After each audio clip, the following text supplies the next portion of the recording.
月底至少1/3纺织厂要停工，真不是夸张。By the end of the month, at least 1/3 of the textile factories will shut down. It's not an exaggeration. The big fabric factories will hold out until the end of the month, but the small ones will stop in the next few days. There's a shortage of raw materials, and without yarn, there's nothing we could do. The price of oil has caused the price of yarn to soar, and we are barely holding on with old stock. Our wool factory can barely survive another week before things get worse. More than half the factories will have to close. 工厂又关了，没想到那么突然。The factories are closing again. I didn't expect it to happen so suddenly. Last year, when they closed, I told them that after the new year, everyone would come back, and if we did better, I would pay them extra. Now there's no work. Look at this. After more than 10 years of working together, it's just closing down. In March 2026, a sudden oil crisis swept across the globe. As the world's largest manufacturing country, China was the first to feel the full impact of this crisis. In the Pearl River Delta, once a bustling industrial hub full of lights and machine noises, the economic vitality has clearly weakened. The industrial parks, once busy with traffic, now appear unusually quiet. Factory orders have sharply decreased, and the operating rate has plummeted. The textile industry, a traditional pillar of the economy, has been hit the hardest. The skyrocketing transportation costs directly increase the logistics expenses for both raw materials and finished products, while petrochemical products derived from oil surged uncontrollably.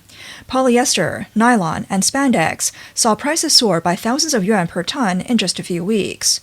Once old orders were delivered, new ones were lost due to high prices.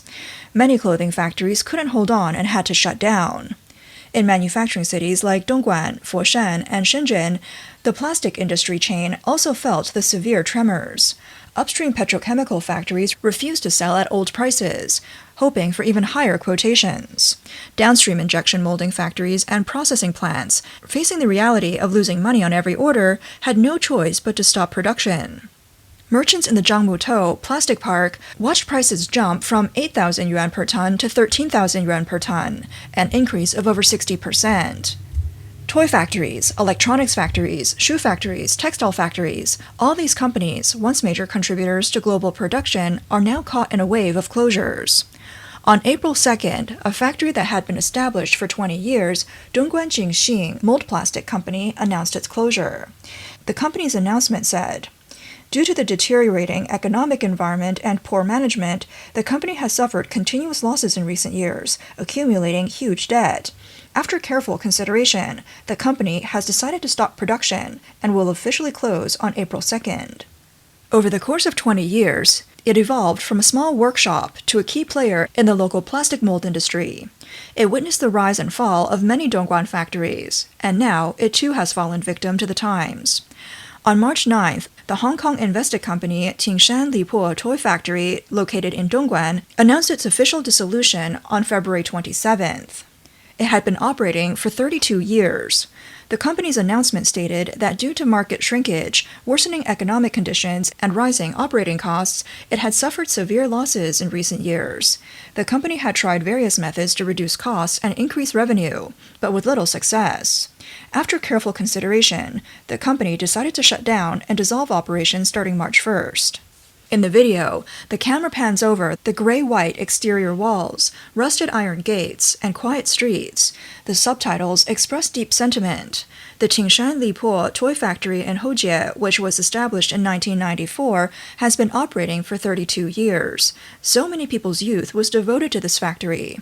But unfortunately, it announced its closure and dissolution in early March. Recently, a U.S.-owned company, Meiyi Garment Guangzhou Company Limited, which had been in business for 20 years, announced its closure, leaving about 700 employees unemployed. The company's announcement stated, "Due to the continuing severe market conditions, operational pressures, and financial liquidity issues, the company, unable to find any alternatives, has made the difficult decision to close. The company will officially shut down and close its stores starting March 25th. The once busy sewing workshops are now filled with fabric dust and empty clothes racks, as the livelihoods of 700 families scatter with the closure." The industrial parks in the Pearl River Delta, which are mainly made up of small to medium-sized manufacturers, have little resistance to risks. At the end of last year, factories were barely hanging on, and though they survived the Chinese New Year, they couldn't withstand this oil crisis. What's even more worrying is that this wave of closures is quietly escalating.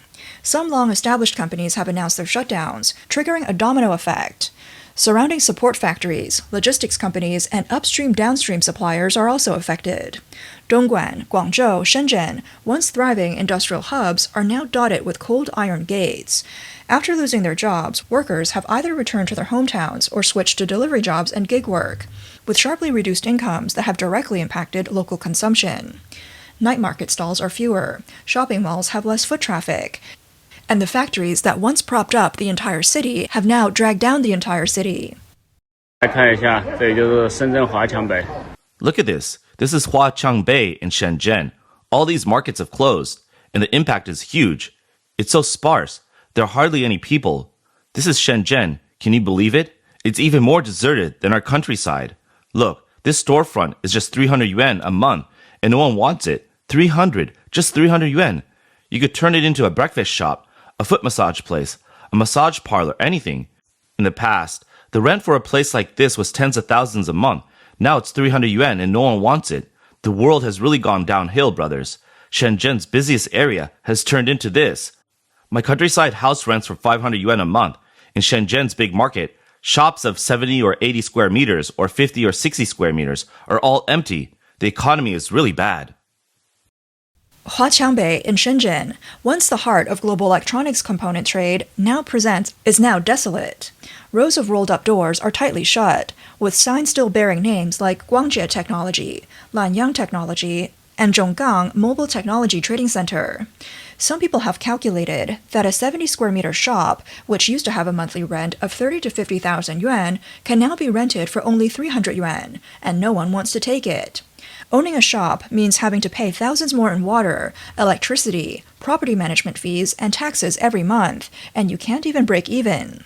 Once called China's first street for electronics, it has now become the most direct display of this economic winter.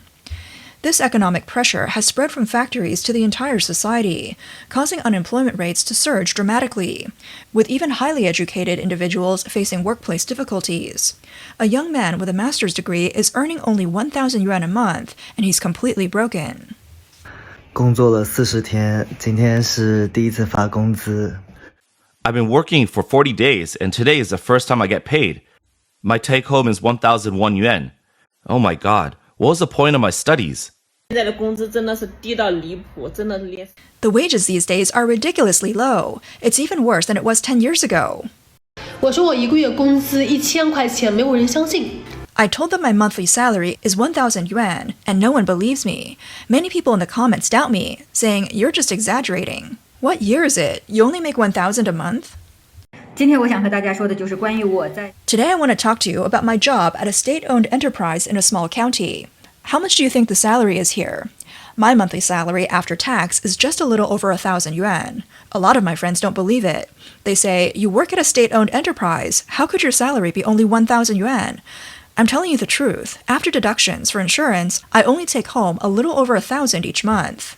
应该没有比我工资最低的。 I don't think anyone else has a lower salary than mine. I make 1,186 yuan, and I feel like I can't keep going. 我的工资是一个月1000块，也就是说 My salary is just 1,000 yuan a month, which means I have to control my daily spending to no more than 33 yuan. 1,000 yuan a month isn't enough to cover my expenses. How can I save any money? Last month, I didn't even make 1,000. You know, in China, if you make 5,000 yuan a month, you're already doing better than 95% of people. Don't doubt it. Do you know how much the average income really is in China? 哎，阿姨，就是能问您一下，就是您 Hey auntie, could I ask how much they're paying you now? My salary is 800 yuan a month. Huh? How's that enough? Our salary's low. How can it be only 800? That's just 20-something yuan a day. Yeah, just 20-something yuan. I really don't have a single penny. Not a single penny. 一觉醒来被骂惨了，打开评论区好多骂我的。 I woke up to being scolded badly, opened the comment section, and saw a lot of people insulting me. I said my monthly salary is 1,000 yuan, and many people said I was bragging.